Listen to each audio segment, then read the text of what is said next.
Welcome back to Pod Save the World. I'm Tommy Vitor. I'm Ben Rhodes. Ben, I saw this video of you, I think from over the weekend, that was circulating on Twitter.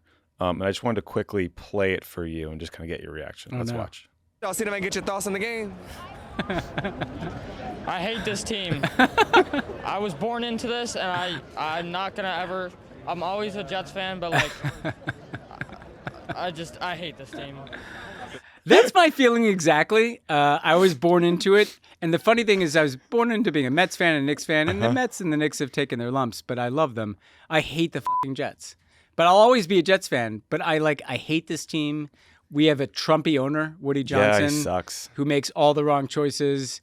It is humiliating. And you could have been a Yankees-Giants fan and just had chips all over the wall. Yeah, I don't regret that at all, though. Especially the Mets. You know what? I kind of regret not being a Giants fan because it would have been nice to beat the Patriots a couple of times, right? 5-2, by the way, top of the AFCs. I will never. Being a Yankees fan is like rooting for like Russia in the war in Ukraine or something. Like like these are the bad guys. I agree. You know, they are the bad guys. They always will be. It doesn't matter how bad they are recently. And how unwilling they are to fire a manager, they still suck. I love this. Every year, they run back Aaron Boone. Aaron Boone? Yeah. Why not? Well, let's keep him. Thanks for enduring that, listeners. Well, can we say in a more global sense, the Shohei Ohtani game, oh my God, fucking bonkers. If listeners don't know, Shohei Ohtani is the best baseball player that ever lived. Maybe ever, yeah. Played for the Dodgers. What did he pitch? It's like 6 innings, 10 strikeouts, and 3 home runs. 3 home runs. One of them out of Dodger Stadium. So I don't know what they're doing in Japanese youth baseball, but they're doing something. You know? Yeah, apparently not teaching people about avoiding gambling. But yeah. Well, that's another story. A hell of a player. Yes. And we got a hell of a show for you today. Yes, we do. How about that? We're going to talk about Trump's meeting with Ukrainian President Volodymyr Zelensky last Friday. And the drip of reports since then that suggest it was a disaster. Yeah. We didn't know it at the time. Just was in private this time, not in public. Private disaster. We're going to walk you through all the latest signs that Trump is preparing for war with Venezuela, how things look on the ground in Gaza after the ceasefire, and how the work on phase 2 is going, if at all. We're also going to check in with Noah Schnall, who was on the show a couple weeks ago. She was on one of those flotillas that was heading to Gaza. It was intercepted, and she was thrown in prison. And we'll hear what that experience was like. Pretty harrowing. Yeah, Ben, you talked to her last week, I think. Right? Yeah, I did. She was, you'll see, but she was beat up pretty bad. It's a pretty good window into what is going on in Israeli prisons. Yeah, pretty awful. We're also going to check in with friend of the show, Jasper Nathaniel, who is a journalist who, again, was on a few weeks back to talk about his coverage of the West Bank. And he was in the West Bank on a reporting trip when he was literally chased by a mob of violent settlers that were clubbing people with giant sticks and, trying to kill people. It's horrifying stuff. So we'll hear from him about what that experience was like. And then we're going to tell you about the new Prime Minister of Japan, how Jeffrey Epstein's abuse of young women has sparked multiple international incidents, thanks to a new book. And finally highlight some devastating but really, really important and powerful coverage of the impact of Trump destroying USAID, which, as we said at the time, was going to play out over years. Yes. And my God. I mean, one of these stories is about Myanmar. I'm not sure if the AP piece. I read it. I read it, and it's one of those articles, look, it's about kids starving, and it stuck with me for days. Hannah was like, what's wrong with you? You kind of seem off. And they're aware of it. I mean, they heard Marco Rubio say nobody will die because of these cuts, and then, that's not what happened. Yeah, it turns out he is a liar. Yes. And then finally, Ben, you're going to hear my interview with Anthony Amore. He is currently the director of security and the chief investigator at the Isabella Stewart Gardner Museum in Boston. We say Gardner. That's the site of one of the most brazen and expensive art heists in history. One. Yes, I know about that one. Great. There's a great Netflix documentary. I've watched that, on it right now. It's by Colin Barnacle. Mike Barnacle, who folks probably know from Morning Joe. Oh, I didn't know that. Yeah, his kid. Kids, I think, plural maybe. Great documentary. Mike Barnacle is a super good guy. People probably know him from Morning Joe, but he was before that a reporter and columnist in the Boston area. Anyway, we talk about this crazy story out of Paris of this daytime heist at the Louvre. And what do you do with these jewels? You have a 18th century tiara. Where do you hawk that? You melt them down, right? Yeah. I think you melt them down, but we'll see what the interview Spoiler. says. You're right. What's interesting about a lot of these jewels is a lot of them were made up of thousands of smaller jewels, which unfortunately means it's a lot easier to get rid of. Yeah. So anyway, super interesting. We talked about how these heists go down, who do them, what you do with this, where the market is for this kind of stuff. Art market is fascinating. Yeah. Fascinating stuff. Okay. But we are going to kick off in Ukraine because last Friday, President Trump met with Ukrainian President Volodymyr Zelensky. So Ben and I hopped on the Pod Save the World YouTube right after to kind of give our initial reactions. We also talked about Venezuela, the case against John Bolton, spoiler, not good for John, and the new Pentagon press rule. So check out that if you want more content, and please subscribe to Pod Save the World on YouTube because we're trying to catch up to all these right-wing accounts that are dominating YouTube right now. But since we recorded that update on Friday, there have been a ton of developments that we wanted to highlight. The first, as I mentioned at the top, is it sounds like the Trump-Zelensky meeting went about as badly as the infamous one did back in February. The Financial Times got a lot of these details first. Apparently, Trump was yelling and screaming at Zelensky. He was repeating Putin's demand that Ukraine give up the entire Donbass region in eastern Ukraine, never mind all the critical fortifications in the Donbass, and that Russia isn't currently occupying the entire Donbass. Trump just wants to hand that part over too, I guess. At some point, the FT said that Trump threw maps of the front line in Ukraine, like to the side, or like threw them off the table or something. Was like, he said he was sick of seeing them. Quote, "This red line, I don't even know where this is. I've never been there," was the quote that was reported. Trump also said that Ukraine would be destroyed if they didn't make a deal. And a European official told the FT that Trump was just echoing the Russian government's position that what's happening is a special operation and not even a war. So it's like every Putin talking point was being repeated back. So that sounds great. That meeting came with Zelensky a day after Trump spoke with Putin on the phone for 2 hours. And Trump later announced he would meet with Putin in 2 weeks in Hungary. Though on Tuesday, CNN reported that the meeting in Hungary might be delayed, if not put off indefinitely, because the kind of preliminary preparatory conversations between Secretary of State Marco Rubio and Sergei Lavrov, his Russian counterpart, are not going well. And Ben, you'll like this. When asked to clarify the timing, Putin's spokesman, Dmitry Peskov, was incredibly helpful as always. He said, "You cannot postpone what has not been scheduled." So argue with that one. Yeah, this cryptic way of talking. It's incredible. Quite effective, actually. It's quite effective. So regardless, the outcome was incredibly demoralizing because Zelensky went into the meeting hoping to get a commitment from Trump to give Ukraine Tomahawk missiles, which are massive cruise missiles that can travel up to 1,000 miles and would be a game changer in terms of Ukraine's ability to hit targets inside Russia. Here's what President Trump told the press about this issue of territorial concessions by the Ukrainians and ending the war in Ukraine while traveling on Air Force One on Sunday. We think that what they should do is just stop at the lines where they are, the battle lines. You have a battle line right now. The rest is very tough to negotiate. Let it be cut the way it is. It's cut up right now. I think 78% of the land is already taken by Russia. You leave it the way it is right now. So Ben, like the incoherence of this and like the flip-flopping is like kind of become predictable, if that makes sense. Usually just takes one conversation from Putin to kind of change Trump's mind. But what did you make, like now that we've had a couple of days to digest all the reports about what happened, what did you make of it? I think it's really important. First of all, he is entirely taking Putin's side. Again, you don't start the negotiation from the premise that Ukraine loses everything. Yeah, 20% of its territory. I mean, I thought part of the deal would be, you at least start with like, okay, maybe you get Crimea and we're negotiating something else or something. So he just consistently reverts to the Putin position.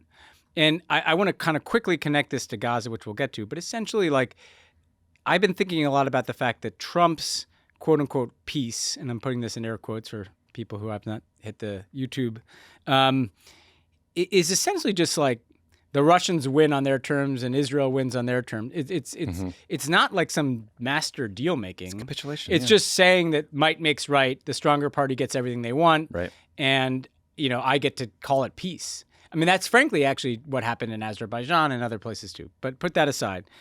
The Budapest summit, which we talked about a bit, but it keeps sticking in my craw too, because that too is kind of validating by going to Viktor Orban.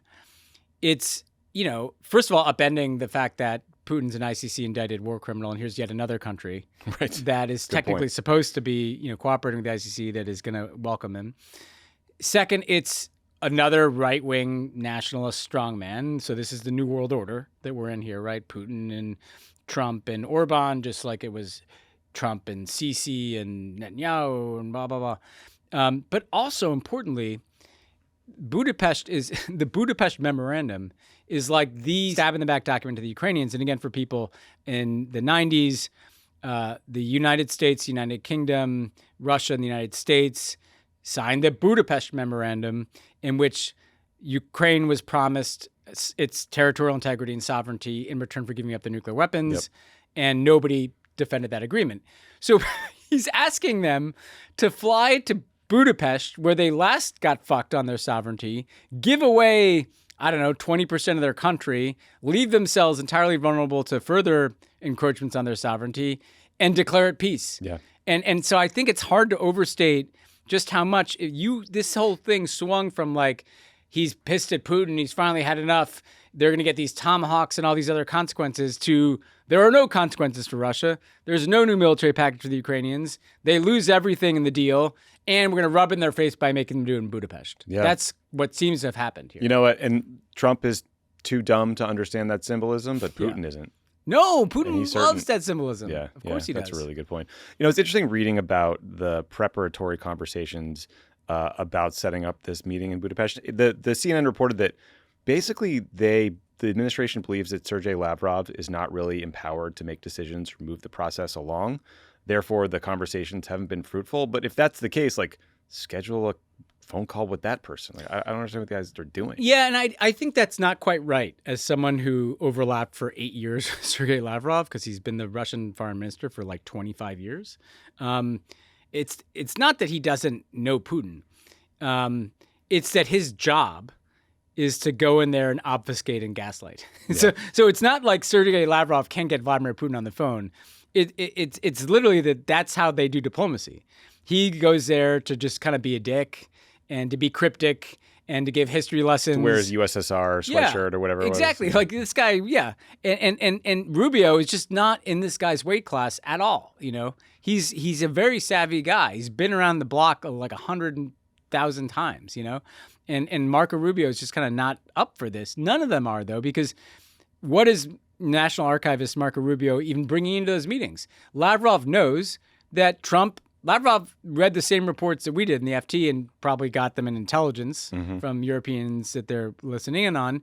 And Lavrov knows that, well, Trump just told Zelensky to give away the stores. So why would Lavrov negotiate anything in that context? Exactly. And also, you know, Christopher Miller at the FT also, he tweeted that Zelensky has clearly gotten annoyed with Steve Witkoff, Trump's golf buddy turned diplomatic Swiss Army knife guy, because Witkoff continues to view the war as a real estate transaction and keeps repeating these Putin lines, much like Trump is, that the Donbass has Russian speakers, therefore it should belong to Russia, that there were these referendum, and that suggests that the people there want to live under Russian rule.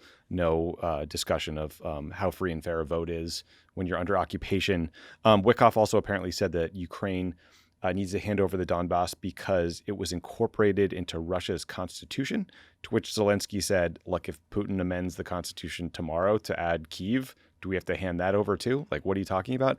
And then the broader context, once again, Ben, is we're about to go into winter, and Russia is just decimating Ukraine's energy infrastructure, civilian energy infrastructure, specifically like transmission lines, heating stations, natural gas pipelines. And the goal, obviously, is to leave people without heat or power in the winter. And apparently Russia has managed to like kind of modify its missiles and drones and to better evade air defenses. And the interception rate in August was 37%, and it's down to 6% in September. This is from the Center for Information Resilience in London, a think tank that kind of monitors this stuff. So I feel like there was a narrative for a few months, and maybe it was confined to the pages of The Atlantic that, you know, Ukraine was kind of ascendant and the Russian economy was broken. Quite literally, the Atlantic is trying to convince themselves of this for 2.5 years. Yeah, but I mean, I think just like structurally, there's still some huge challenges for Ukraine that are before we even get to Trump. Yeah, and we should say, though, part of that is because they're not getting anything from the United States, nor have they for a while now. And I guess the one thing I'd just say is, how is it a real estate? If it's a real estate transaction, Ukraine would be getting something in exchange for its real estate. Good point. They're literally getting nothing, right? They're not really getting a credible security guarantee from the United States. So it's, again, this form of peace. Like Steve Witkoff is there to show up and say, you lose, you give up everything.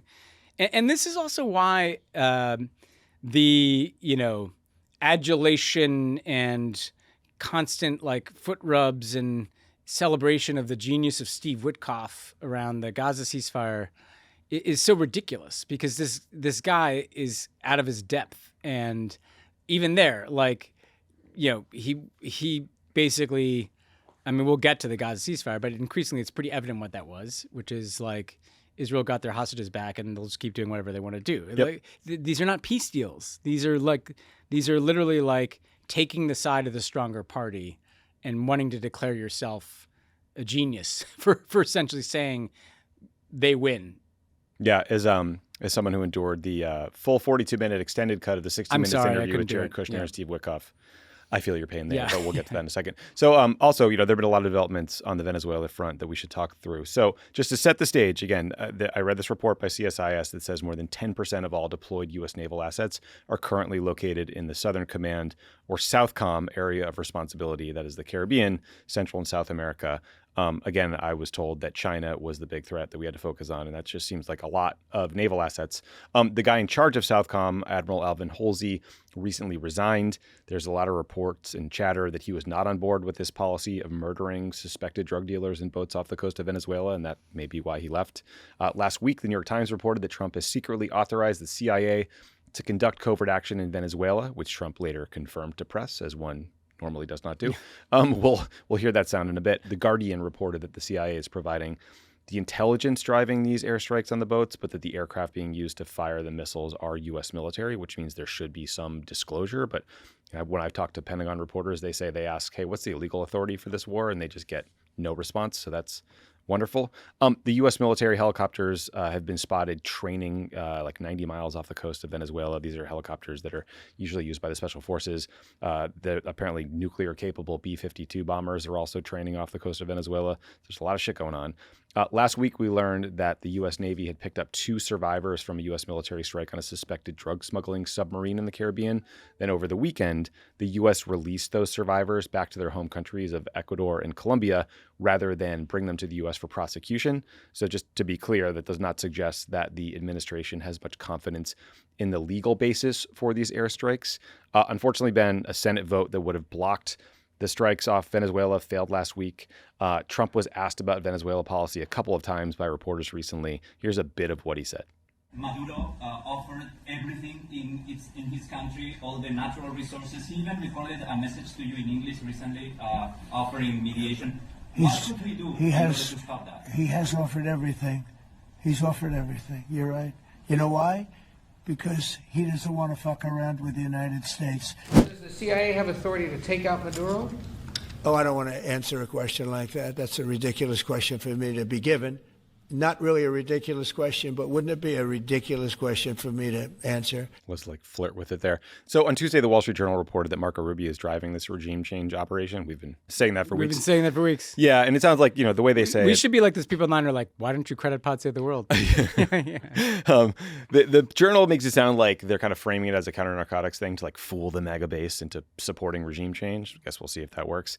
The Journal also says Trump is on board because he genuinely wants the oil. Again, something we've talked about and we've heard from other people who worked in the first Trump term. So Ben, like you just mentioned, we're kind of like the little annoying liberal Cassandra podcast, commenting on this, but every week there's another set of blinking red lights that suggest we're about to bomb Venezuela. Yeah, I mean, sometimes Cassandra's right. And look, every piece of this is being aligned for some kind of military operation in Venezuela. Either some kind of special forces bombing, kind of surgical regime change deal, all the way up to some bigger type of invasion. I would say a couple other things.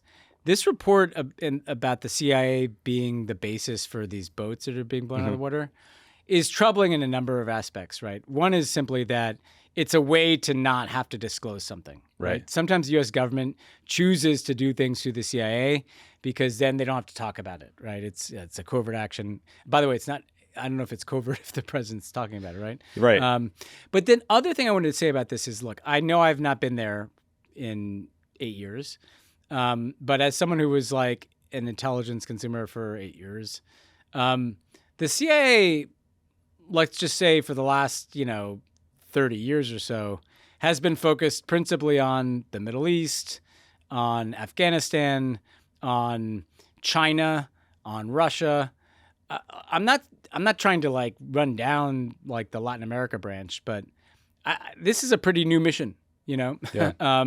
to essentially be putting the CIA in charge of being able to identify individual boats to kill people on. Well, wouldn't you think the DEA would run something like this? That's yes. So specifically, and I'm job. sure there was like some interagency support that the CIA has provided over the years to the Drug Enforcement Agency. There's some reports of drone flights over Mexico, for example, by the CIA. I just say this because like if anything, Trump used to like make hay of this. Like we should not have total confidence that the CIA is so expert that they could simultaneously pick boats like needles out of a haystack to kill the people on the boats and flawlessly execute a Latin American coup, which, by the way, they have tried to do many times over many decades, and it usually ends in either a left-wing revolution, a right-wing dictator, or some protracted civil war with death squads. That's the history. That's the experience here.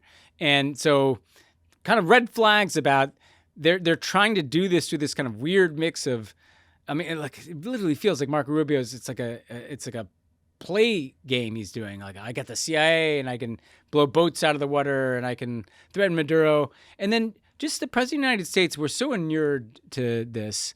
But I'm old enough to remember when George Bush saying "Bring it on" was like a problem for him. He had to like apologize. It was like years he didn't live it down. You remember that? Yeah. And we literally had the president of the United States talking about regime change and be like, he shouldn't fuck around with the United States. And it's like, how does that sound to everybody in Latin America? I mean, we are beyond like their right-wing autocratic buddies like Bukele and Milei. We are just got to be losing the entire continent of Latin America by playing into the worst version of ourselves here. So I just see so many warning signs about this thing. And again, like the Democrats sometimes are worried, well, what if it looks good? What if he takes Maduro out and it looks strong? Well, putting aside that you should have already learned the lesson that it always looks good the first day. Like Iraq looked pretty good when that statue fell over, and then look what happened. It's also just wrong, and it's all about making Trump more powerful in the same way that his like self-aggrandizing diplomacy is about making himself more powerful. If you don't see that this potential war in Venezuela is like inextricably linked to everything that's happening at home, you've not been paying attention.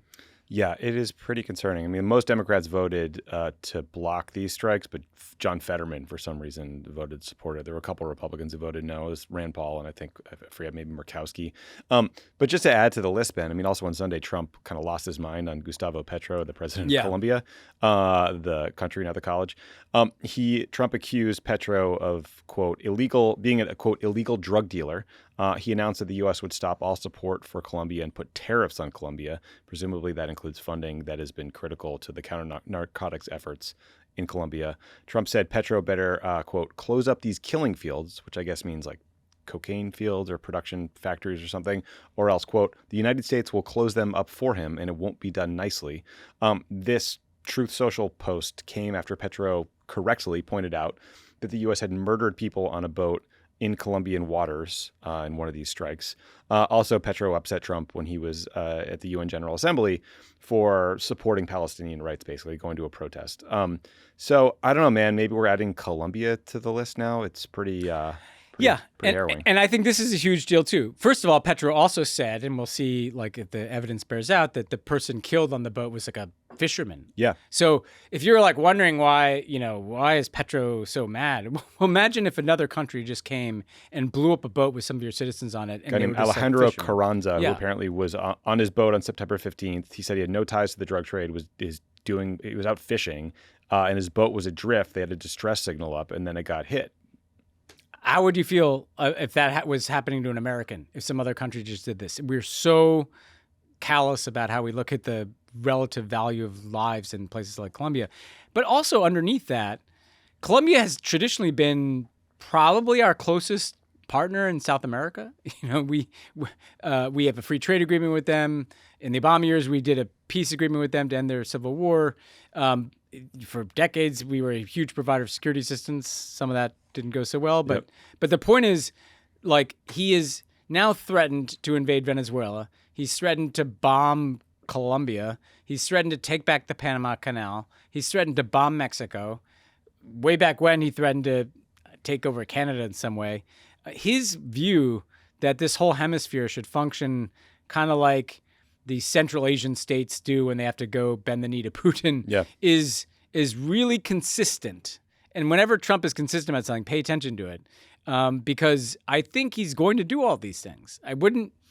It's crazy that it wouldn't shock me if he ends up like bombing Colombia at some point. Yeah, and I wouldn't shock me either, and I feel like it's only a matter of time until he starts hitting some targets in Venezuela. Now, we'll see if it's some sort of cartel-connected, equipment or something, or whether it's like military hardware, like surface air missiles or something that could be a prelude to a larger invasion. Like, I guess we'll find out. Ben, it's also just worth highlighting some really great reporting in the Washington Post about the deal Trump cut with Nayib Bukele, the president of El Salvador, that allowed the U.S. to send hundreds of Venezuelan men to rot in a gulag called Sukkot down in El Salvador. So we've talked about this a bunch on the show. The Bukele is credited with drastically reducing the murder rate in El Salvador, and he does deserve some credit for that. But one of the ways he did it was cutting secret deals with these cartels in El Salvador. Basically, he was like, hide the bodies better, don't do this in public in exchange for some political support. And so Bukele, it sounds like, was worried about the cartel leaders that had been arrested by the Trump administration ratting on him. So what he did was Bukele requested that these senior gang members that had been arrested by the U.S. and brought to the U.S. for prosecution be returned to El Salvador. And we knew all of that. But according to the Post, we learned that Rubio personally cut this deal and did so knowing that some of these gang leaders were informants who had been promised protection by the United States in exchange for information. So he basically just had DOJ pull the rug out from under these guys, which is now public, which is quite the message to, future U.S. intel sources or informants in criminal cases. And the rule of law generally. Yeah. And look, I have the personal experience of being a part of two diplomatic agreements, one, the normalization of relations with Cuba, the other, the Iran nuclear deal, where Trump basically made liars out of the United States, right? He just canceled the deals because he didn't like Obama. This is obviously a different level of that, but I do think it speaks to their incredible short-term transactional mindset. First of all, look, it's immoral and grotesque to basically potentially send people to their death who cooperated with you. Second of all, it does send this message to anybody, a human intelligence source, an informant, someone in a cartel who wants to help us out.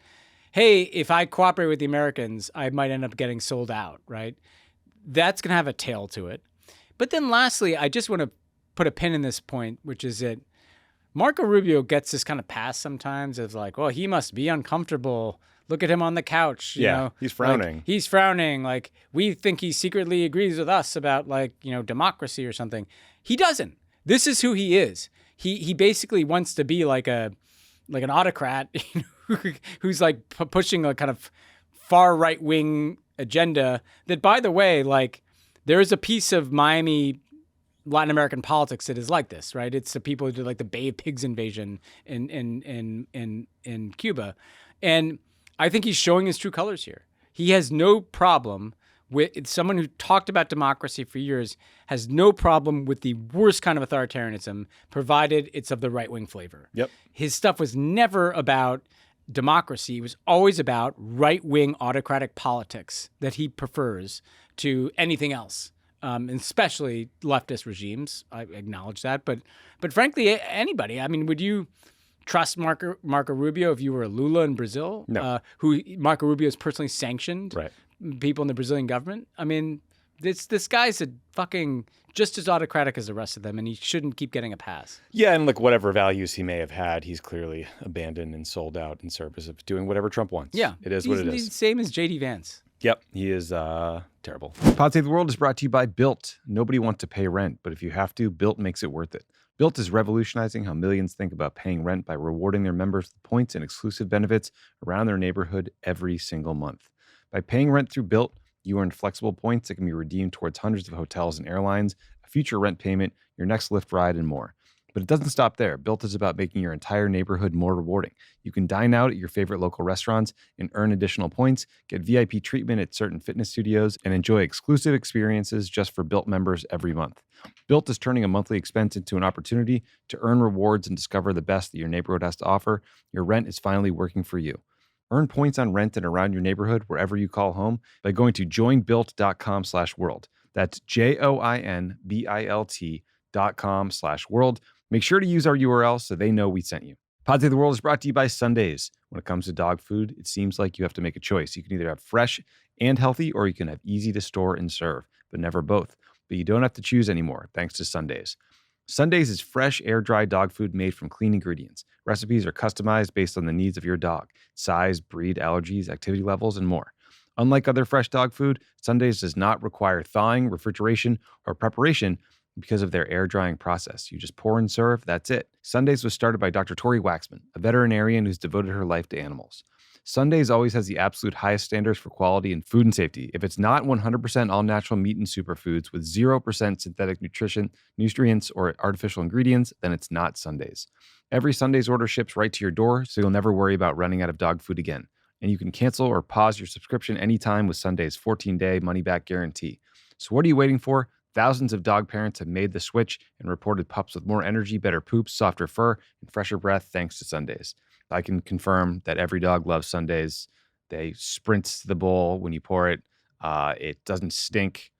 What else? I don't know. It's just good dog food. Easy to store. Yeah. They like it. The dogs love it. Make the switch to Sundays. Go right now to sundaysfordogs.com/world and get 50% off your first order, or you can use the code WORLD at checkout. That's 50% off your first order at sundaysfordogs.com/world, sundaysfordogs.com/world, or use code WORLD at checkout. Okay, so there have been a lot of developments over the last week or so in Gaza, like since the ceasefire hostage release and Palestinian prisoner release deal. So we're going to kind of walk you through what we know, starting with the humanitarian situation and what's happening with Hamas, and then talk about, whether or not this really is a ceasefire anymore. So aid groups say the humanitarian situation in Gaza is still incredibly dire. The World Food Program said on Tuesday that they're currently able to get 750 tons of food into Gaza per day, but that 2,000 tons are needed. So the deal calls for 600 aid trucks per day going into Gaza. But Reuters reported that the Israeli authorities told the UN they intended to limit that number to 300 trucks for some period of time to punish Hamas for not returning the bodies of the dead hostages fast enough. Now, I don't know if that actually happened, but I know it was reported, so it's just like a thing we're all watching. Regardless, access to Gaza remains a big problem. As of this recording, the Rafah crossing between Egypt and Gaza is closed. No crossing to northern Gaza are open, where the need is greatest, where there was a famine.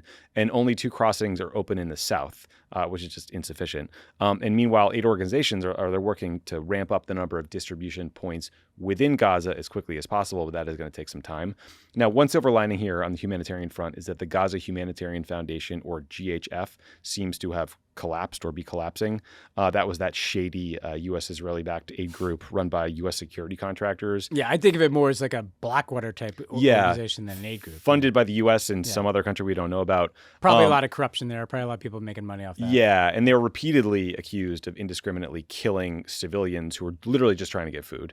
So hopefully someday, that organization goes away, and someday the people involved are prosecuted for that disaster. Well, just one quick thing on this. I noticed right before we came in here, one of the leaders of that organization is reportedly going to be on the U.S. whatever committee monitoring the ceasefire. Oh, the Board of Peace? Yeah. Maybe not the Board of Peace, some other mechanism. So these guys will land just fine. That's perfect. Yeah. On the security front, Hamas has begun to reassert control in Gaza. That includes executing people they accuse of being collaborators with Israel. It means attacking rival clans and militias, some of which have been armed by the Israeli government.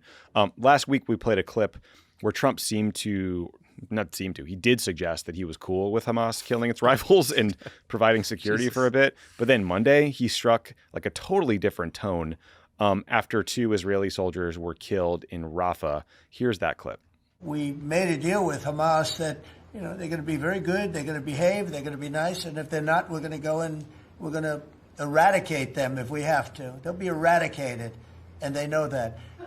So they went in, and I don't believe it was the leadership, but they had some rebellion in there among themselves, and they killed some people, a lot of people. But this is a violent group. You probably noticed over the last 100 years, this is a very violent group of people. And they got very rambunctious, and they did things that they shouldn't be doing. And if they keep doing it, then we're going to go in and straighten it out, and it'll happen very quickly and pretty violently, unfortunately. Go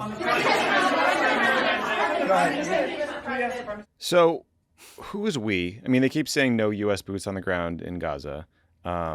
But who is we that's going to eradicate Hamas? Also, Hamas was not eradicated after 2 years of the most brutal fighting anyone could imagine. So what is going to change now? Like, I realize he's full of shit. He talks tough. He's incoherent about a lot of things. But I don't know. What did you make of that commentary on Hamas's role?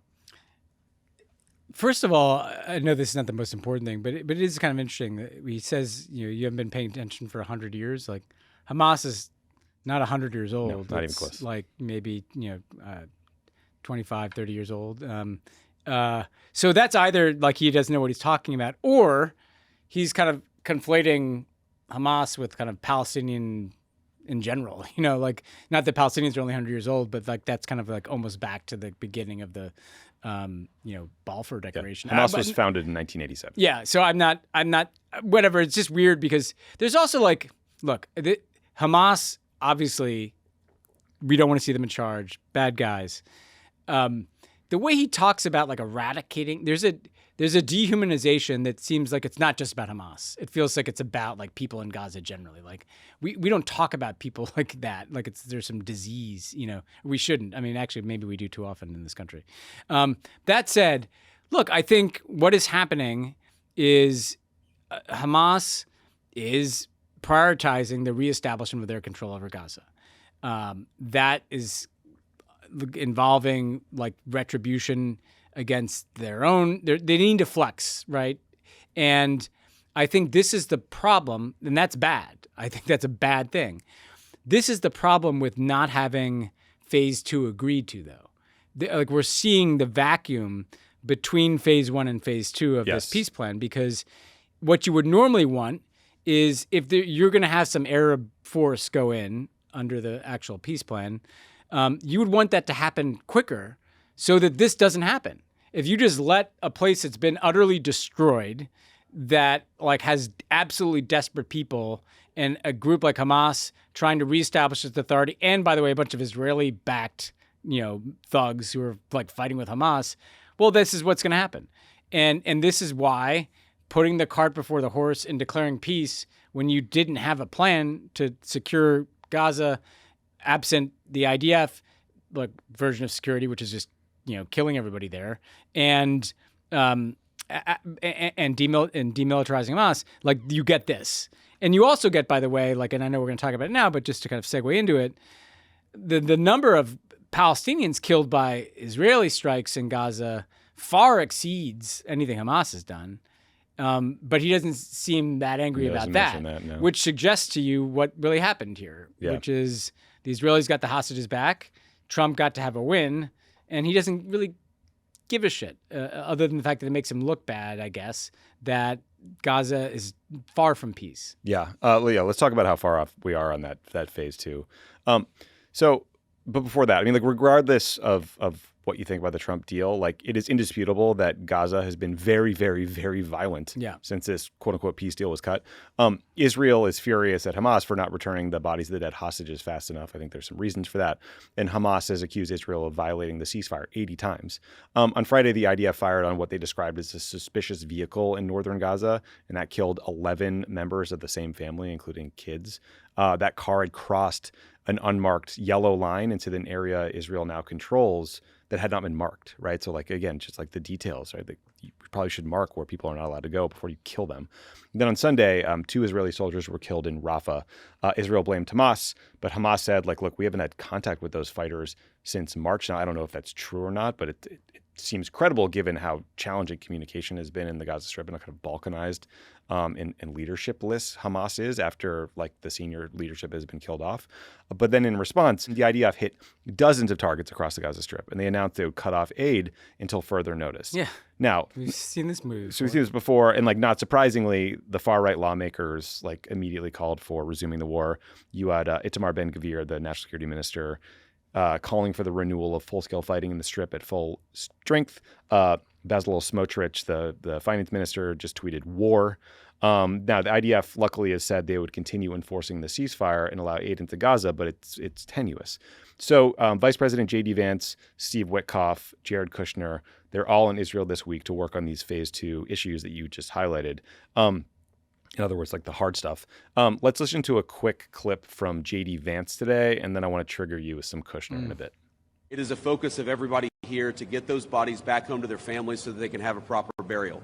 Now, that said, this is difficult. This is not going to happen overnight. Some of these hostages are buried under thousands of pounds of rubble. Some of the hostages, nobody even knows where they are. That doesn't mean we shouldn't work to get them, and that doesn't mean we don't have confidence that we will. It's just a reason to counsel in favor of a little bit of patience. This is going to take a little bit of time.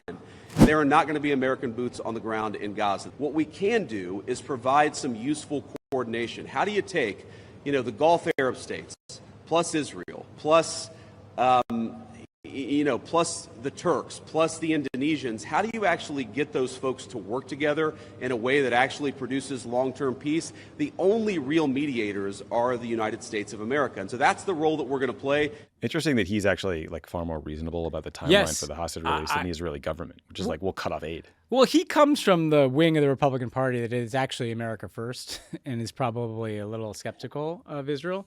And I think he's over there as the bad cop. And look, I just want to say the cynics, of which I probably was one, were like, well, once the hostages are out, at some point, if this Netanyahu government is still in power with this coalition, they'll find some pretext. The fact that they only waited a few days and that the pretext, I would have thought maybe there's a terrorist attack in a month and then that's the pretext. The fact that it's only a few days and the pretext, as even J.D. Vance acknowledges, this is not about any sympathy for Hamas. It's just about physics. You have the entire place destroyed. Any hostage is inevitably buried in some giant pile of rubble. They know it's physically impossible to be able to return those remains. Even J.D. Vance is acknowledging that, right? Yep. And so what that tells me is that, I know that the families of the hostages have a tremendously sincere desire to have their loved ones returned to them.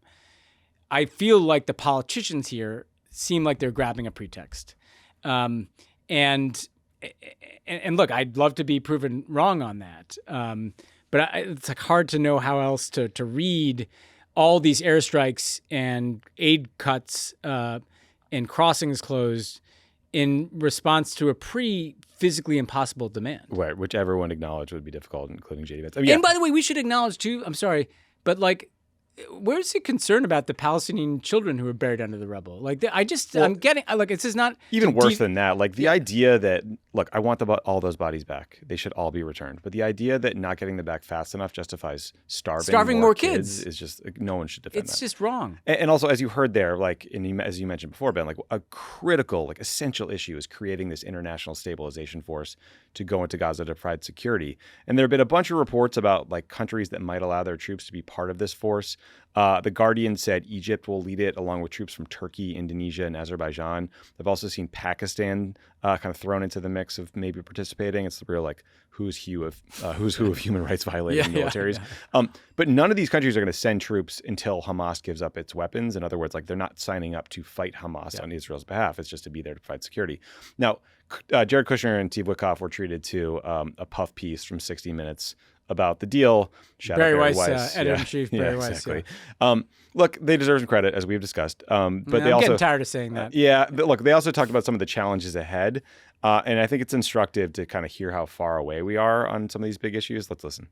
What people call conflicts of interest, Steve and I call experience and trusted relationships that we have throughout the world. Our relationships were direct with the leaders of these three countries. And we were hearing that Hamas was positive on the deal. And yet I was reading intelligence reports every day and getting briefings from the CIA 3 times a day. And those intelligence briefings were suggesting that Hamas was going to say no. None of these things have started. The stabilization peacekeepers, who were supposed to be from the Arab countries, right, in the region? No, we've started putting out feelers, trying to figure out how to organize it, figuring out what are the tasks, who's in charge of the tasks, and creating a mechanism to start approving it. Ultimately, this will report to the Board of Peace, but there's a lot of work that's been... But there is no Board of Peace. By the way, what about a Palestinian state? That's in the 20-point plan. Well, what the plan says is that there could create a pathway to it. But, what I learned when I got involved is that the word state means different things to different people. Israel has become increasingly isolated because of this war, because of the pounding in Gaza. what do they need to do? What should they do to reestablish the good reputation they had? Just be exceptional. So it's like corruption. Those are connections. You watched all that? Yeah. CIA sucks. We're putting out feelers about the security force. Doesn't seem like we're quite there yet. What state for the Palestinians? Be best Israel is the path going forward to stop being a pariah. So look, you and I have talked on the show about how we're a long way off from a two-state solution, but I do think it's notable that Kushner, like yada, yada, yada, is whether the Palestinians couldn't even say that's an aspiration. will have a democracy or a dictatorship. And like, look, this is a hard problem, but the lack of progress here really worries me. Question, how triggered were you by that 60 Minutes clip? At what point do you think it's fair to say, okay, the peace deal has fallen apart. We are back at war. And like, how much leash do you think we need to give anyone in this situation where, like, look, after a peace deal, there's going to be skirmishes, there's going to be like embers you have to put out, and that's just sort of how it is, but you have to power through it. I mean, first I want to say I don't watch Jared Kushner with audio that much. I feel like if they made a remake of American Psycho as more like a rom-com, that Jared Kushner would be like the buddy of Christian Bale. Who gets in the face with an axe. Yeah, he looks like the guy that he talks to after he does. Anyway, put that aside. I mean, the honest question, and this is part of why I think, we were, while happy about the ceasefire, skeptical of the word peace, is it what is actually different thus far from the previous two ceasefires? I mean, we had previous ceasefires where, similar numbers, if not more, hostages from Israel were returned and Palestinians were returned and the fighting stopped and some aid got in.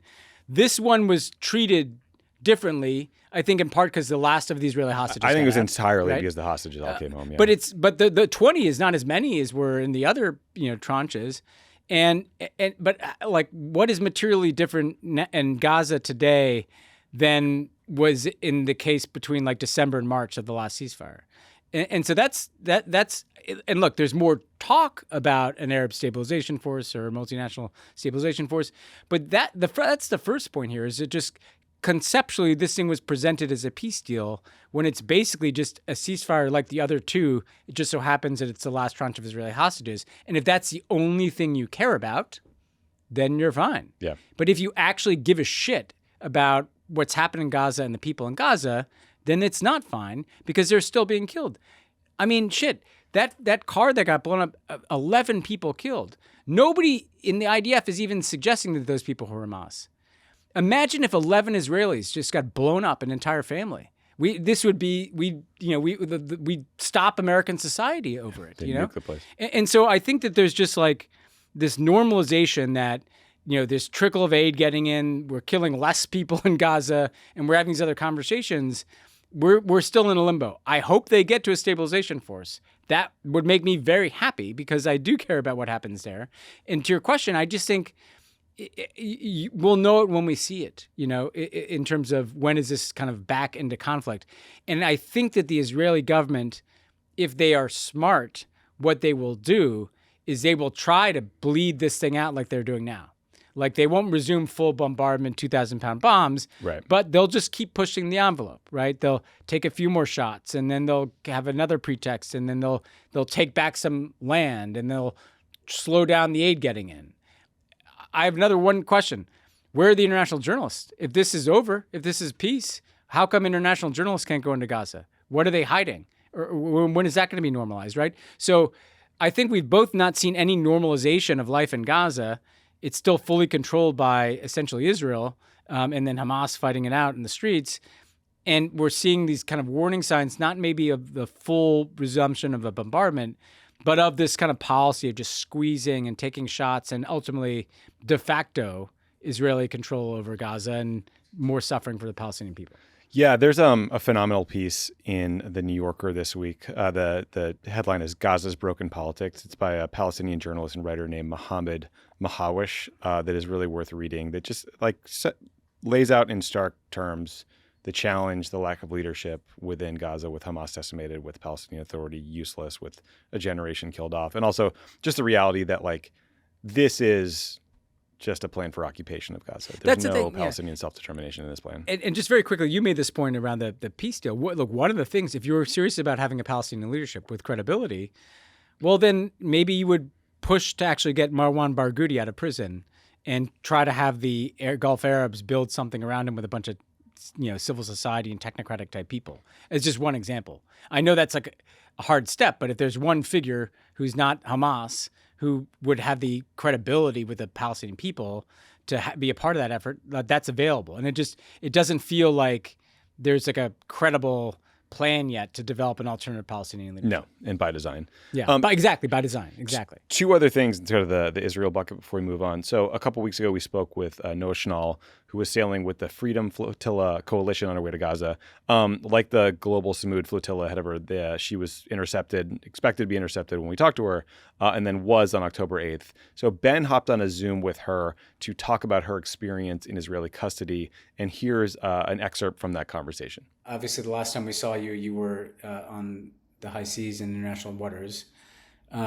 People who aren't watching this on YouTube can't see you still have the residue of a black eye and some other bruises. How did your ship get boarded? How were you taken? Yeah, I definitely want to go through that, but I also really want to stress the fact that we were attacked in international waters, right? So some people think, oh, maybe you approached Israel or you approached an area that was, dangerous for you or whatever. This was international waters.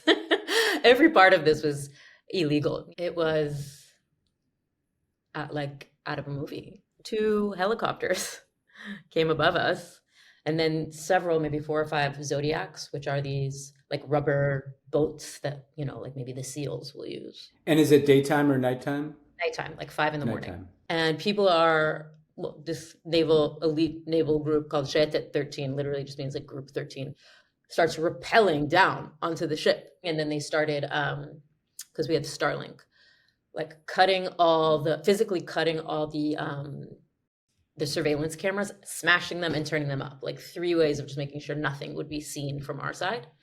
And then they commandeered the ship, and we rode with it all day until, I think, under their command, until it reached Ashdod port, just north of Gaza. I mean, from the beginning, certain people, myself included, were selected for worse treatment. And it was very obviously people of color, Arab people that they assumed were Arab and weren't, like Turkish people. I got zip tied, so, and not everybody else did, and separated. So what happened to you when you got to Israel proper? So we were taken to Ashdod port and processed through this port, and it was like humiliation from the beginning. They would shove your head down, so you would like facing the floor, and then your arms up, right? So it was like stress positions. And if you said anything, they would slam you against a wall, which of course happened to me and others as well. Strip searches began immediately. One woman confided in me and agreed that I just anonymize her name, that she was penetrated during her strip search. I mean, just absolutely horrific things. And then what kind of mistreatment? Did you get any more physical mistreatment while you were in prison? Anything that you would do to anger them, and a word could anger them. You would get threatened in the mornings. The women, at least, I can't speak for the men, would be like threatened with rape, which I don't have words for that. The men told us that the prison dogs, they would get woken up with prison dogs and men with guns, just to terrorize them. And if you don't mind me asking, I mean, you have a few bruises on like your ankles and arms. How did you get those? 3 or 4, potentially 5, I'm not sure. Guards, men and women, took me into this little side room. And to get there, they actually lifted me off the ground because I had shackles on my ankles and wrists. Lifted me off the ground. So I was like hanging, basically like a stuck pig, and took me into the room and just started wailing on me. I don't actually know why they stopped. But yeah, one larger woman like sat on my neck and face. I couldn't breathe. And I started like kicking, and definitely connected with somebody. I don't know who. All right. Well, look, thanks so much, Noah. I'm glad you're safe now. I'm sorry for what you've been through. But like you said, I mean, it's part of a much bigger picture of what's happening. So thanks for helping bring a small part of that picture to us. Thank you for listening. Ben, so it just incredibly harrowing to hear that. Also, it seems it's hard not to believe that treatment was intentional, because Greta Thunberg did an interview with a Swedish publication where she detailed like verbal and physical abuse that she had suffered, that people around her had suffered. There's reports of people getting their medicine stripped away. I mean, it just seems like, it's by design, and also it makes you assume that the treatment of Palestinian prisoners is exponentially worse. Yes, and that Noah kept emphasizing that in our longer conversation too. But I would just say this is a Jewish American citizen from Los Angeles, and this is how she's treated. And yet it's not surprising, and I don't think it would be surprising to most people. Just think about how weird that is. Like, well, why is that okay? Why is that normal? This is not, and this will set up the next clip. This is not fucking normal. And it's not happening just in Gaza. This is happening in Israeli prisons. It's happening in the West Bank. It's, so. And the Trump administration is doing nothing to help these These people. are Americans. Americans. I mean, these people celebrate their ability to get hostages out of prison, some of whom have done weirder and sketchier things in trying to deliver medicine on a flotilla in international waters. But they don't seem to care here. And that includes Democratic representatives, right? Who are not coming to the aid of their constituents in too many cases. Yeah, so similar example. So we mentioned a recent Pod Save the World guest named Jasper Nathaniel has been in the West Bank for the last few weeks. He's covering life there during the olive harvest. And everyone should check out his great Substack on the West Bank. It's called Infinite Jazz, Jaz. So if you subscribe and you become a paid subscriber, you can actually fund the work that he's doing, because he funds it all on his own. But so over the weekend, Jasper and a bunch of Palestinian farmers were out in the fields when they saw this sort of mob of violent Israeli settlers. They went up to the IDF to try to get some help so they could just go home. But the IDF, in Jasper's view, basically set them up and drew them into an ambush. And they were chased by this violent mob of settlers who were literally wielding clubs and beating the shit out of people. I mean, there's a video that Jasper took of this one settler clubbing an elderly woman in the head and nearly killing her. So we reached out to Jasper. I saw him tweeting about this and posting videos over the weekend. Reached out to him just to check in and see if he was okay. And then he sent us this video to sort of explain, his experience and what it was like, including just the U.S. government's shocking lack of response to what he had gone through. Here's a clip. I had to run for my life. I was thinking about the fact that 2 weeks ago, or maybe 3 weeks ago, I wrote a story in the Paris Review about the families of Americans who have been killed in the West Bank when I traveled with them to Washington, D.C. as they tried to get justice. And honestly, I was just thinking of my own parents joining that group. And part of the reason I was thinking that is because we were just a few kilometers away from where the 20-year-old Palestinian American Saifullah Musalet was beaten to death by settlers, by a huge pack of settlers exactly like the one that was chasing me. The IDF never showed up. The Israeli police never showed up. They have since lied and told media that they came and dispersed it, a categorical fabrication. I just feel incredibly angry that the IDF led us into that. And knowing that in all likelihood, nobody will ever be held accountable for it. Somebody in the town contacted the U.S. Embassy, I think, and they asked to speak to me. So I got on the phone. I'll just say that they both really put on a good show of expressing sympathy and outrage and saying that, yes, we need this. This is it. Enough is enough. This needs to stop. And they said, you're right. We need this place needs to be protected. Something needs to change. They said they would get back to me later, and I have not heard from them since. I have not heard from anybody in the U.S. government, even though I've made it very clear to my representatives, which include Chuck Schumer, Kristen Gillibrand, Dan Goldman. I've let them know that I'm in danger. An ally that all three of them support very closely is threatening my life, and I've asked for some sort of protection, and I've not heard back from any of them. So again, Ben, a truly horrifying experience for Jasper. And also, I'm glad he was not hurt, but it was also it's a reminder that West Bank settlement construction and settler violence They are not even mentioned in the deal to bring, peace to the Middle East. Yeah, and we know about this because Jasper happened to be there. How many times does this happen across the West Bank? We don't have cameras there. We don't have an American there. We don't have a journalist there. And Israel is deporting international activists who go to the West Bank to observe these harvests to protect. It's the same thing as in Gaza. No international journalists in Gaza. They want no international journalists in the West Bank. Ultimately, I'm sure that's why they make life pretty miserable for people who are covering this. And it just tells you that there's something broken in the society. Yeah, I'm just telling you, like that's just normal.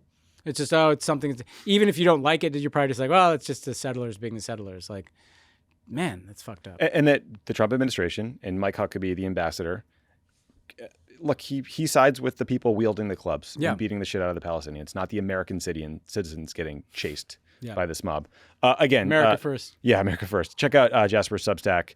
It's Infinite Jazz, Jaz, and also you can find him on Instagram at @infinite_Jaz. He's doing great work. All right, Ben, so we got some historic news out of Japan where Sanae Takaichi has become the first female prime minister in Japan's history, replacing Shigeru Ishiba, who served for about a year, I think. A few weeks ago, Takaichi was elected to be the head of the Liberal Democratic Party. That's the long dominant political party in Japan. But her ascension to being prime minister was not sure. It was not a sure thing. In fact, like one of the LDP's coalition members dropped out of their alliance, and it led her to scramble to find another partner to shore up support, but she pulled it off. So politically, she skews quite conservative. She's invoked Margaret Thatcher as a role model. She is a protege of former Prime Minister Shinzo Abe. Listeners probably remember Trump was boys with Shinzo Abe. There was sort of early on, like they were golfing. Yeah. And like they ate the beautiful cake during some international crisis. Maybe I think we were like bombing Syria or something. Anyway. Oh yeah, that's right. Right? I forgot what Beautiful chocolate cake. Deep cut there. Abe was assassinated in 2022 after he left office. It's a horrible incident of very rare gun violence in Japan. But he was a nationalist. He advocated for a stronger military. He's a pretty right-wing guy. So unlike Abe, Takaichi is not from a political dynasty. She's not like a blue blooder. She was a former news anchor who was elected to parliament in 1993. She served in a number of important positions. She's always described as a hardliner and a sort of security hawk. She has raised eyebrows for regularly visiting shrines that honor convicted war criminals. Like she's not going to be the one to kind of patch things up with South Korea, for example, given Japan's treatment of them during the war. She has said she wants to get tougher on immigrants and on tourism. She wants to boost military spending. She wants to let the government borrow more money to grow the economy. And she's very socially conservative. She opposes gay marriage and allowing women to keep their maiden names after marriage. To get a little more... No, I think compelling it. Yes, exactly. Yeah. Like you are not allowed to keep your same name. Yeah. Right, exactly. That kind of got my attention. Yeah, it's shocking. And obviously it cuts both ways, but like 99.9% of the cases are women being forced to take their husband's name. So to get a little more context about what to expect from her and the challenges she faced, we caught up with an expert, Yuki Tatsumi. She is the senior director of the Institute for Indo-Pacific Security. Here's a clip of that. Even though she won the prime ministership, the voting margin is very, very slim. So it's kind of like a U.S. current situation at the House. So she could lose that majority vote, majority support, it with like a single misstep, for example. She made a very smart choice of retaining and actually appointing Akazawa, who was at the forefront of negotiating the tariff deal with the Trump administration. But now she formally appoints him as a minister of Economy, Trade, and Industry, which was a very, very smart move because he was really the only person in Japanese political circle at this point, including Takaichi herself, who has met Trump. I think she has a better chance of building that positive relationship with Trump, not only because of her own image, but she also brings incredible asset that Ishiba didn't, her predecessor Ishiba didn't have, which is she can claim herself to be Mr. Abe's protege. And still to this day, I think Mr. Abe is one of the few leaders that, President Trump keeps talking about, in a very fondly way. So Trump is heading to Asia later this week for APEC meetings. I think he goes to Japan as well. It's going to be interesting to see how she balances the need to get along with him and the pressure from tariffs with his demand that Japan cut, I think, a $550 billion check to the United States in return for tariff reduction. So I guess we'll find out. Any predictions for how this goes? First of all, you left out my favorite detail of Takaichi, which is that she was like a heavy metal drummer back in the day. Was. She's been on quite the journey. And I will say, like, it is cool that there's a woman prime minister of Japan. I'd note even the United States is not we were increasingly isolated company in that regard. Bummer that she's a right winger. Well, that's what I was going to get to. And she's clearly also like a pretty savvy political operator, right? Now, in terms of how this is going to go, like there are a few things that worry me. Inside of Japan, there's actually like an even further to the right party, like a straight up like new right, alt-right, populist, Japan first kind of party. Right. She's not anti-establishment. She's been around forever. Exactly. And so part of what concerns me about her is that she may need to tack right to keep the kind of far right on side. We've seen that playbook before.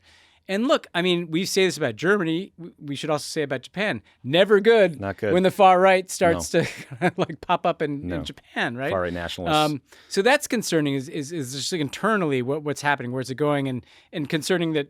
Man, this wave globally is now, it's literally everywhere. There's no place that we don't have this kind of far right nationalism as the historical memory of like, I don't know, World War II seems to fade. I do think in terms of the U.S., I don't know, Trump probably will like her because she's going to join the club of like the kind of CPAC goons. And, you know, I assume so, even though he's always had this kind of chip on the shoulder about Japan. I think that the trade deal is already hard for her to swallow. Like those are tough terms for the Japanese and it's going to hurt their economy. You know, part of what they might do is I imagine one of these fake investment numbers, if I'm going to be predictive, like get SoftBank back out there. Remember, you know, and Japan says that they'll invest $1 trillion in the U.S. economy in the next 10 years, and Trump says it's a big win, and like the aid never comes. But then the other thing you mentioned, but I would watch this, like she seems like the kind of person who's designed in a lab to have tensions with the South Koreans over like historical issues. So you could also just see this kind of fracturing, which is kind of already happening with Trump back in Asia. Yeah, and especially with South Korea just having elected a lefty. Yeah. We'll see. Yeah. One to watch. Two more quick things before we get to the interview. So in the past several months, Ben, we've talked a lot about Trump's cover-up of the Epstein files. That's information about his buddy and now deceased pedophile Jeffrey Epstein, the financier. So one of Epstein's victims, a woman named Virginia Giuffre, published a memoir this month about her treatment by Jeffrey Epstein and his enabler Ghislaine Maxwell in Epstein's like coterie of friends. And so tragically, you know, it's a posthumous memoir. Yeah. Giuffre died by suicide earlier this year. But the details in the book that have leaked out already are truly horrifying and like have created scandals across borders. The book includes stories about the British royal family's Prince Andrew, who Giuffre says raped her. It also has gruesome details about encounters with a, quote, prime minister who is widely believed to be former Israeli Prime Minister Ehud Barak. Those allegations also detail violent beatings and rape, which Barak denies, but they're a really tough read. Epstein had financed a security company for Barak. They were known to be friends. There's a photo of him like going into Epstein's house in New York. And there are weird emails too that have come out. Yeah, really weird emails. Now, in the wake of those reports, Prince Andrew has now officially agreed to give up his title as Duke of York. That comes after he's been stripped of other various duties like public or charitable positions and military titles over the course of the last few years because he's a scumbag. There's also recently publicized emails that show Andrew's claims that he cut off contact with Epstein in 2010 were a total lie. Police in London are investigating whether it's true that Prince Andrew asked a police officer who was assigned as his bodyguard to look into Virginia Giuffre and probe whether she had a criminal record. More on that one. Understandably, I think a lot of people think that, you know, Andrew relinquishing his title is not enough and they want the British Parliament to officially strip him of it. Only they have that power. It seems like not only the right thing to do, but potentially a popular thing for Keir Starmer to do. Yep. But I don't know, man, it's truly vile stuff here. Yeah, I think Andrew, you know, he denies it, but the fact that he's kind of not pushing back. And the photo of him and Virginia Giuffre is the one that everyone's seen. It's so obvious, disgusting. Right? So that guy should lose all his fucking titles. If I was Keir Starmer, I'd make that a thing. I'd investigate whether he was trying to use resources to go after her. If I'm King Charles, not that he's going to take my advice, same thing. Like, just take it all away, right? Because this guy's the fucking corgis. He's a fucking creep. Yeah. He should not have access to anything, including the corgis, right? The Ehud Barak thing, it's like under discussed. It is fucking weird to me. That's not a bigger story. Right. Like, this guy was not just the prime minister of Israel. He was like a very prominent prime minister of Israel. Then he was the defense minister. Yeah. He was the defense minister in the Obama years. Right. Like, well known. He's, and we're the details are like just like sadistic, Addictive. rape. Yeah. Like she. I mean, awful. Like, I hope people need to read it, but it's very odd to me that this is not a bigger story. But then the other thing, I like. Because I want to say on these denials that these guys make, like, with everything that comes out here, there was no other reason to hang out with Jeffrey Epstein other than to do this. Right. Like, Ehud Barak would have us believe what he went for the fucking dinner company, and he didn't, I mean, I know this has been adjudicated, but like with each detail reinforces, and this gets to the Trump of it all too, like what these guys were doing. And why Donald Trump is like happy to have a government shutdown so they don't have to seat another Democrat who could vote for a discharge petition to call for the release of Epstein files. Like, this has never like been a clearer cover up than what we're seeing right now. Yeah, it is a shocking cover up. Alex Acosta, the U.S. attorney who gave Epstein the sweetheart deal back in like 2007, 2008 in Florida, was recently asked whether he had ever said that Jeffrey Epstein had connections to U.S. or foreign intelligence. He had denied that. It might have been in a hearing. It might have been an interview with like the House Oversight Committee or something, but that's something we had covered previously. There was one news report that almost certainly was quoting Steve Bannon, by the way, that suggested Acosta had said that Epstein was like a Mossad guy or had some backing. But anyway, that's just a new data point on that. And the only thing on that is, again, just worth pointing out, it's relevant to the intelligence question. Again, people think of Ehud Barak as, prime minister around Camp David in 2000. He was the minister of defense of Israel from 2007 to 2013. It's a long time. The minister of defense in Israel has, let's just say, plenty of ties to Israeli intelligence. They oversee a chunk of it, right? And I mean, I don't know. Like, He seems pretty compromised. This is why don't we put out these files and tell us the truth, or else these questions are going to continue to mushroom. It is awful.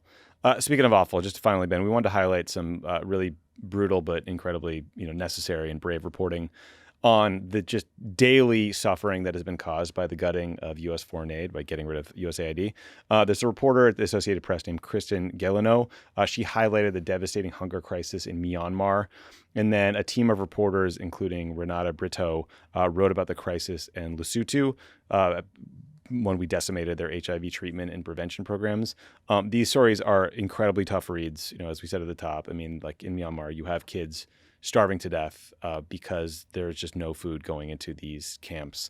But I think, it's important just to follow up on the impact of Elon Musk, like taking too much ketamine and deciding to take the chainsaw to USAID. Yeah, and I guess the thing I want to add to this is that, I worked a lot in Myanmar. And I went on one trip to Myanmar, I think it was in 2013. There was entirely like a USAID trip. Like, one of the follow-ups to Obama being there was that we're going to have this big USAID plan to help them, have greater crop yields and develop these nutrition programs. And I bring it up because I remember I went on this trip and I met with all these USAID people from Myanmar and from within the region. And then we met with all these, Burmese officials. But we can be pretty hard on American foreign policy on this podcast because we talk about a lot of stupid shit.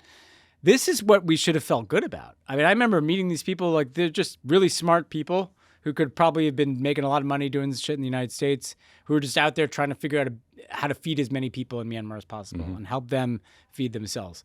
And to see that wiped out and to see, like, the disregard for the fact that we're literally starving people to death because of these cuts, there's nobody else who can come in and make that whole. It's just, don't go back to thinking that Elon Musk is just like a shitposting CEO.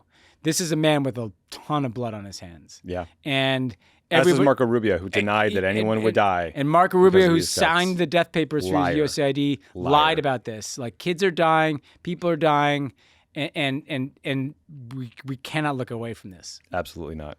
Okay, we are going to take a quick break, but when we come back, you're going to hear my interview about this crazy, brazen daytime art or jewelry heist at the Louvre Museum over the weekend. So stick around for that. Okay, we're going to take a quick break, but before we do, we want to tell you about a new show because you see the headlines, you hear from the nation's most powerful leaders, we watch pundits analyze it all, like the jackasses you're hearing from right now. But they're very far removed from everyday people who are caught in the crosshairs of these Trump policies. Not anymore, Ben. Alex Wagner, your friend and mine. Fantastic person. Great journalist. She's going to step away from the traditional media bubble and towards the folks most affected by our unprecedented times in her new show, Runaway Country with Alex Wagner. She's going to bring you stories from the front lines and from the voices of people who are too often left out of the conversation. You can listen to the trailer now. Tune into the premiere of Runaway Country with Alex Wagner on October 23rd. New episodes drop every Thursday. Make sure to subscribe wherever you get your podcasts and to watch on YouTube. We're doing double duty now. Also, Ben, Crooked Con. It's 2 weeks away. Can't How's wait. that possible? I'm very excited about it. Felt like so far away. We got a ton of great new speakers for the lineup on November 7th. Adam Mockler, Tim Miller, Pramila Jayapal, Jen Psaki, Simone Sanders Townsend. Also, Alex Wagner.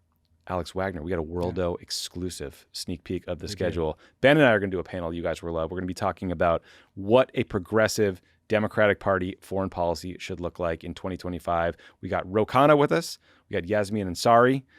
Two members of Congress that are some of the smartest, brightest lights. You know what they're talking about, willing to challenge convention a bit. Yes, awesome people. Also, I'm going to moderate a panel on what we can learn from the 2025 elections with some folks who had just either won or lost them. Fingers crossed. So full schedule's coming out in a couple days. Keep an eye out. But if you want to get tickets, go to crookedcon.com. That's crookedcon.com. Act now because we're running out. Yeah. Pod Save the World is brought to you by Rocket Money. Most of us know we should take control of our finances, but it's hard to know where to start. Rocket Money gives you the clarity and confidence to take that first step, helping you cut wasteful spending and take meaningful action toward your financial goals. Rocket Money is a personal finance app that helps find and cancel your unwanted subscriptions, monitors your spending, and helps lower your bills so you can grow your savings. Rocket Money shows you all your expenses in one place, including subscriptions you forgot about. If you see a subscription you no longer want, Rocket Money will help you cancel it. If you got a goal you'd like to save for, Rocket Money can analyze your accounts to find the best time each month to put extra money aside. Rocket Money will even try to negotiate lower bills for you. The app automatically scans your bills to find opportunities to save and then goes to work to get you better deals. They'll even talk to customer service so you don't have to. Rocket Money has saved users over $2.5 billion, including over $880 million in canceled subscription fees alone. Their 10 million members save up to $740 a year when they use all of the app's premium features. Cancel your unwanted subscriptions and reach your financial goals faster with Rocket Money. Go to rocketmoney.com/world. Go today. That's rocketmoney.com/world. rocketmoney.com/world. This episode is sponsored by BetterHelp. October 10th was World Mental Health Day, and this year we're saying thank you, therapists.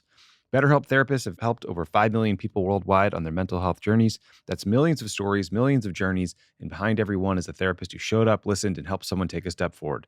Moments in therapy, like the right question, a safe space to cry, or a small win can change lives. This World Mental Health Day, BetterHelp is honoring those connections and the therapists who make them possible while showing how easy it is to get guidance from a licensed therapist online with BetterHelp. BetterHelp therapists work according to a strict code of conduct and are fully licensed in the U.S. BetterHelp does the initial matching work for you so you can focus on your therapy goals. A short questionnaire helps identify your needs and preferences, and their 10-plus years of experience and industry-leading match fulfillment rate means they typically get it right the first time. If you aren't happy with your match, switch to a different therapist at any time from their tailored recs. With over 30,000 therapists, BetterHelp is the world's largest online therapy platform, and it works with an average rating of 4.9 out of 5 for a live session based on 1.7 million client reviews. This World Mental Health Day, we're celebrating the therapists who have helped millions of people take a step forward. If you're ready to find the right therapist for you, BetterHelp can help you start that journey. Our listeners get 10% off their first month at BetterHelp, HELP.com/crookedworld. That's BetterHelp, HELP.com/crookedworld. Listeners have probably heard about the shocking heist pulled off at the Louvre in Paris on Sunday. In a matter of minutes, a team of 4 burglars stole 8 pieces of French crown jewelry from the Napoleonic era that are considered priceless.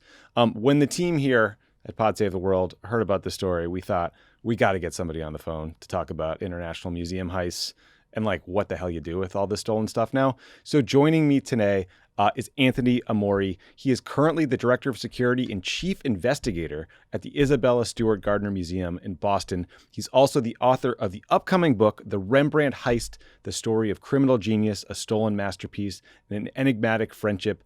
Anthony, great to meet you. Likewise. Thank you for having me. Well, we were chatting before we started. I'm from Boston. I've been to the Isabella Gardner Museum.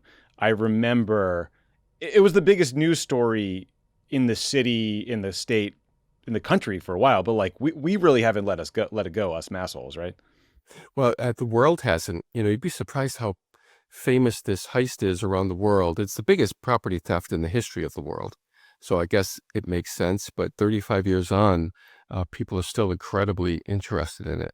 Yeah. Well, I want to ask you a little bit more about it in a bit. So, but before we do, so over the weekend, these guys in Paris, disguised as construction workers, they used a truck-mounted ladder to get up to the second floor of the Louvre, to the gallery floor.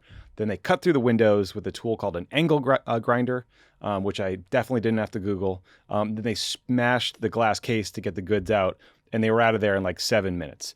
And my understanding is they made off with Empress Eugenie's tiara, made in 1882, composed of 212 pearls and nearly 2,000 diamonds, 992 rose-cut stones, a really fancy diamond brooch with another couple thousand diamonds. There was a sapphire, a diamond set. There was an emerald necklace. And you get the point. They stole a lot of shit.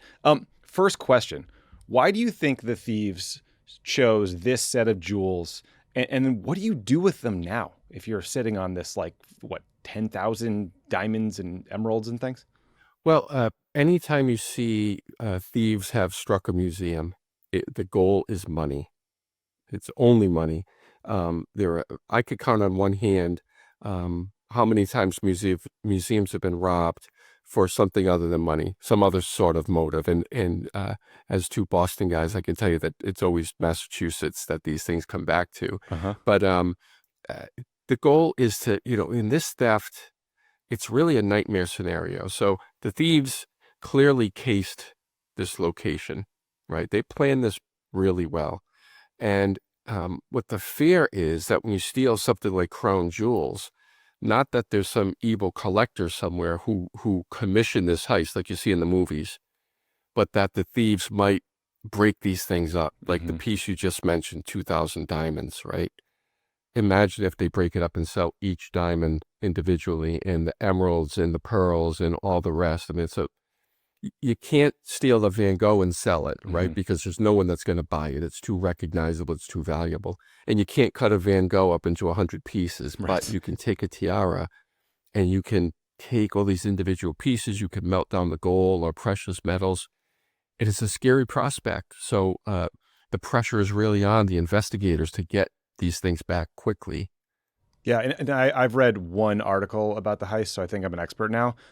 They suggested that older jewels like these might not have kind of microscopic watermarks or things that would make it easier to identify newer jewelry. Is that right? Are we like carving little serial numbers into jewels these days? Sometimes, not always. I just bought a diamond for my fiance, and it's not etched in any way.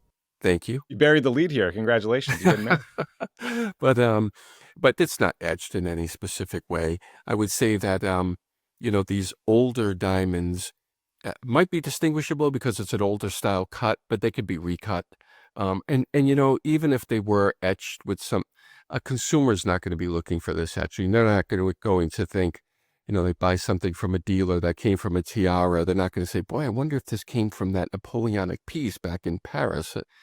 They're much, much easier to fence, and that's why it's really a scary prospect and an evil thing to do, but a clever evil thing to do. Yeah, I've noticed that the price of gold has gone way up in the last year or so. Has that led to more theft of gold jewelry? No, it hasn't. You haven't seen a big increase from museums, that is. There may be from retailers, but you haven't seen it from museums. These pieces are significant for their gems, though, more than they are for precious metals. Got it. And then a lot of people are wondering why, down the hall there was a 140 carat Regent diamond that I think is worth $60 million. Is that thing just too big when well known to resell? Is that why it wasn't taken, you think? Probably, there would be speculation to say, but I think, thieves, their goal is to get in quickly, get the stuff and get out. So these pieces were centralized in the center of the room, and they all have, as you rightly implied, these all have small pieces that could be separated and sold far more easily than a giant a giant diamond could. So again, I hate to say it this way, they chose well in their horrible crime. Yeah. So you wake up Sunday morning, you're getting ready for another Patriots victory that came out of nowhere. Drake May, all of a Always, sudden, it's yeah. just a stud. Drake May. And you pick up the paper, you read about this heist in Paris.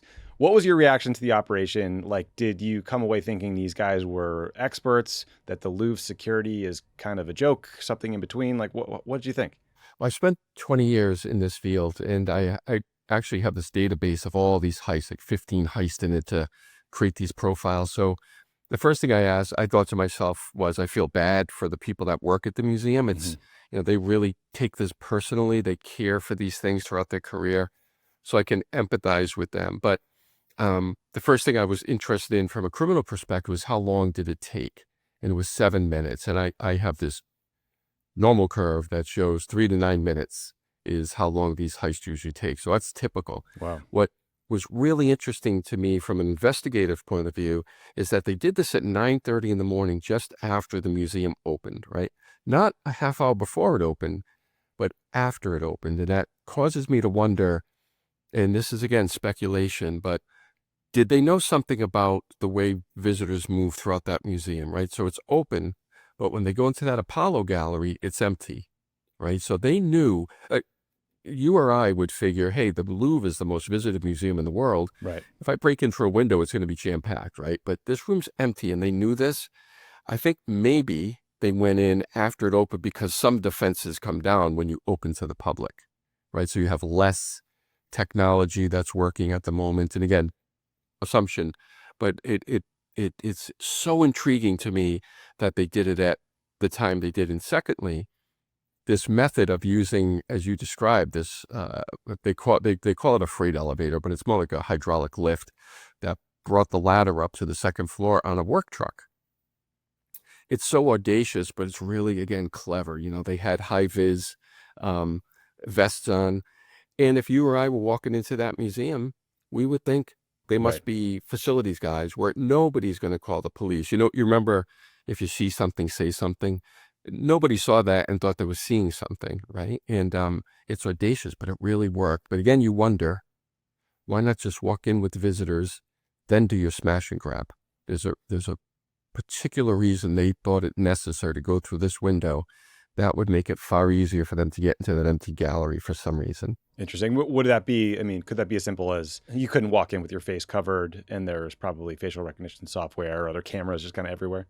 Not many museums are using facial recognition type software right now. I would say some are, but it's not politically palatable for many museums. I don't know if the Louvre is using it.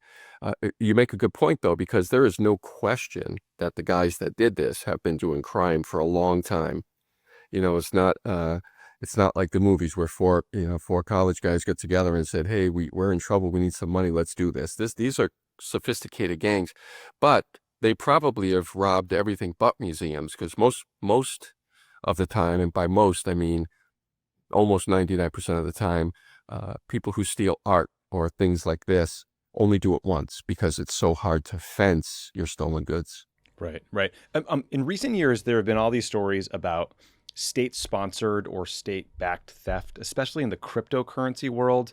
Like, experts often point the finger at North Korea, China, Russia, Iran for either allowing criminal groups to do this stuff from within their borders or even outright directing it. Do we see that at all in the kind of like art or high-end jewelry world? No, the only similarity I would that comes to mind has to do with Chinese artifacts that were plundered from China. And there is a market amongst wealthy people in China to buy these back, essentially. It's sort of a status symbol. But other than that, you don't really see a lot of state-sponsored activity like this. When I say state, I think of ISIS too. ISIS was fencing artifacts that were dug up in the Levant, where archaeological digs happen, and they were monetizing some of those. But typically, these are gangs. These are career common criminals. They're not Thomas Crown. They're not Danny Ocean. They're your common guy who robs banks and breaks into homes, deals drugs, and they see this crime and they it's easier than breaking into a vault at a bank. Right. There's some report. Again, I read one article. Some of the reports suggest they were sloppy, or like they dropped one of the crowns on their way out, which was worth like tens of millions of dollars. They left a construction vest. They left the truck. They left the angle grinder. Did you think that was sloppy? And do you think that would be helpful in finding these dudes? Well, that's two parts. So I don't think it's sloppy per se, because, these guys, their goal is to get out of there without being caught. So it's not uncommon for thieves to drop something on their way out because they're in a mad rush against time, right? 7 minutes seems like 70 minutes. And I've spoken to a lot of thieves, and they'll tell you that's true because, even when you're doing something bad, your fight or flight syndrome is pumping, right? Yeah, and they dropped that crown, but at the end of the day, they got away with this stuff. And today the estimate came out at around 90 million euros. So wow. It's hard to say they're sloppy when they got away. Now, the things they left behind could be good leads for investigators, especially this vehicle that they had hoped to burn, but were thwarted. One, can make the logical assumption that if there's something in there worth burning, then it could be a valuable piece of forensic evidence or what have you. So hopefully that holds some promise. Yeah, some sort of DNA or something. You currently work, as we said at the top, at the Isabella Gardner Museum, which, again, as a young, once a young masshole, it is one of the most famous museum heists in U.S. history, if not the most famous. I believe the thief stole 13 pieces of art, a Rembrandt, a Vermeer, a Monet, works by Degas. I've seen, as you said at the top, the value estimated at like $500 million. Can you tell us that story and why you think it remains unsolved to this day? Well, yeah. So it was March 18, 1990, 1:24 in the morning. And it was the early morning hours after St. Patrick's Day. And at the time, we had two overnight guards. That's a crazy time, right? And there were two overnight guards. And one was working at the watch desk, and two police officers approached the side employee entrance and rang the intercom and said Boston police were responding to a disturbance.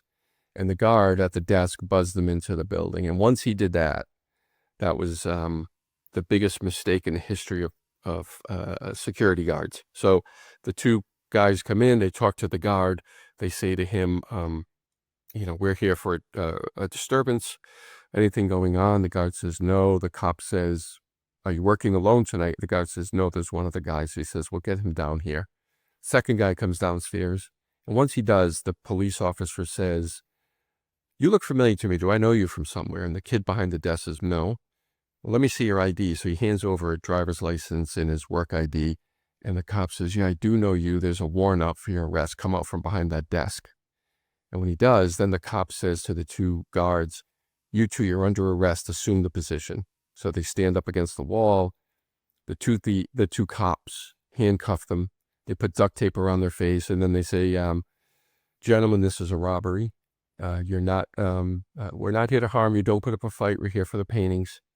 And the guard famously says they don't pay us enough to put up a fight, which is accurate, right? These are gallery guards. They're not Navy SEALs. They're two young guys, and they bring the guards in the basement and separate them and chain them to pipes, and then they go upstairs and they steal 13 works of art.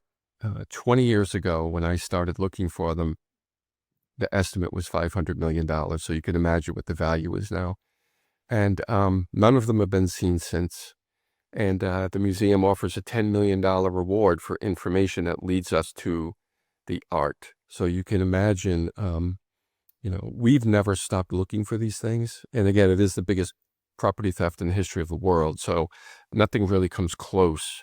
And if you think about the Louvre and how big a story this is, that's 90 million euro. Ours is well over $500 million. So it's a major, major crime. Yeah, big time crime. And also a beautiful but not big museum, right? I mean, it's a small and stunning property, but losing that many works of art must have been quite a blow. Yeah. Well, we still have 7,500 pieces on the walls, but we did lose Rembrandt's only seascape. We lost one of only 36 Vermeers in the world. We lost 5 Degas. When you talk about irreplaceable, these are pretty much it. And you might remember from when you lived here, the famous thing about the museum is that Isabella Stewart Gardner's will says nothing can ever be changed or replaced. So we couldn't say, take the Mona Lisa and put it in our galleries, nothing can change. So we have these pieces of her collective work of art that are missing. So the museum itself is left less than whole. And you probably remember seeing the empty frames on the walls. Yeah, definitely do. Speaking of priceless, is that the really famous painting of JFK behind you? How did you notice that? That's amazing. Yes. It's just in frame, by the way. Are you sitting in front of priceless art as we speak? No, that's a cheap copy. Okay, thank God. Love the painting. My favorite presidential portrait. All right, well, let me call off the guys I have on the way to your house. Well, that's amazing that you did that. Maybe you should be on Antiques Roadshow or something that you noticed that. Honestly, I don't think I have the talent to be on that show. Those guys actually know what they're talking about.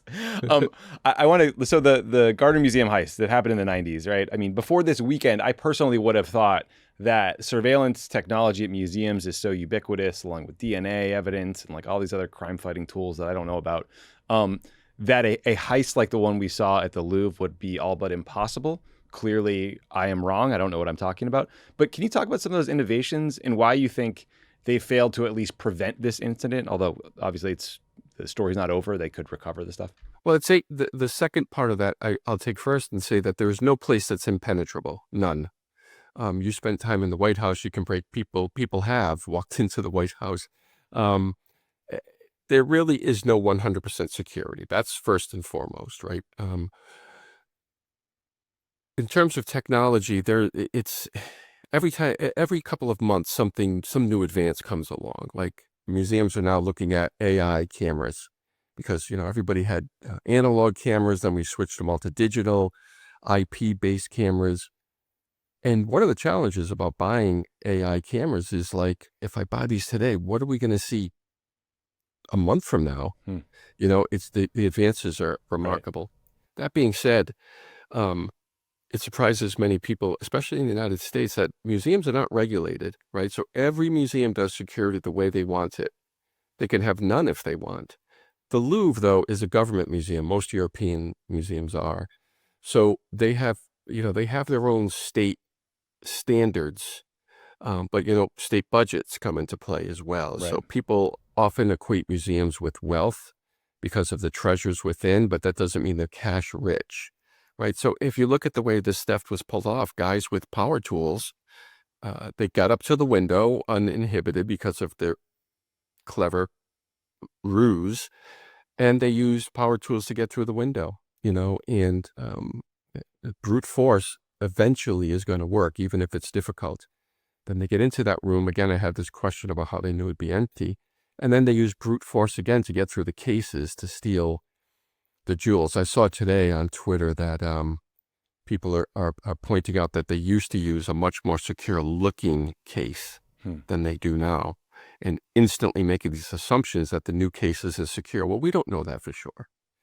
And the Louvre hired a woman for the first time as a security director in late 2024. So people are pointing to that too, as if, your chromosomes decide what type of security director you are. So it's unfair. I'm hesitant to point fingers at the Louvre too much because I know there's no major museum that hasn't been robbed a few times. Wow, remarkable. Well, I can't wait to read your book, The Rembrandt Heist, the story of criminal genius, stolen masterpiece, and enigmatic friendship. Anthony, thank you so much for doing the show. I really appreciate it. Oh, it's a great pleasure. Thanks for having me on. Thanks again to Anthony Amore for joining the show, and we'll talk to you next week. See you.